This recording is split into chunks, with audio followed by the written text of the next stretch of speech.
Hi, my name is Mary Knobloch, and this is my interactive journal week 6.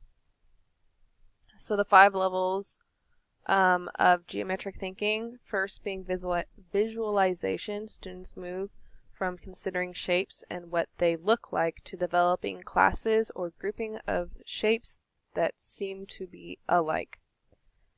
Analysis, students move from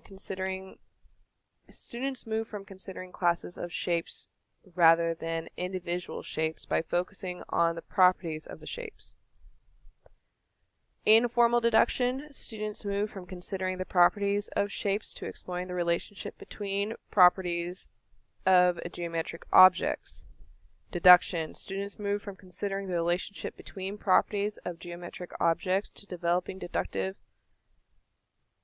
axiomatic systems for geometry. Rigor, students move from considering deductive axiomatic systems for geometry to comparing and concentrating different axiomatic systems of geometry. So 2 activities using level 3 deduction. One is interior angle of a triangle.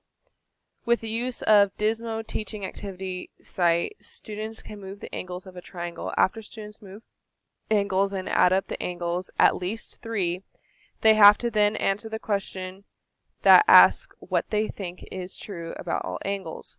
Second, conditional statements and conjectures.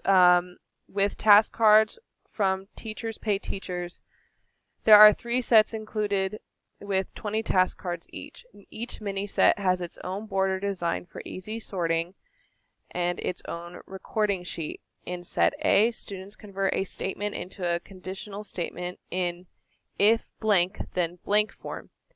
In set B, they determine whether each conjecture is true or false and give a counterexample if it is false. In set C, they write the inverse, converse, and counterpositive of the given conditional statement. From Chapter 18, How does the use of non-standard units engage students in learning the importance of accuracy and precision? As shown in the video, you can tell the activities are engaging to the student because they involve tools that are attractive to them, and then the teacher was able to add new vocabulary for the student as they discussed length, height, measuring, and talked about how to compare. And these are the sources I used.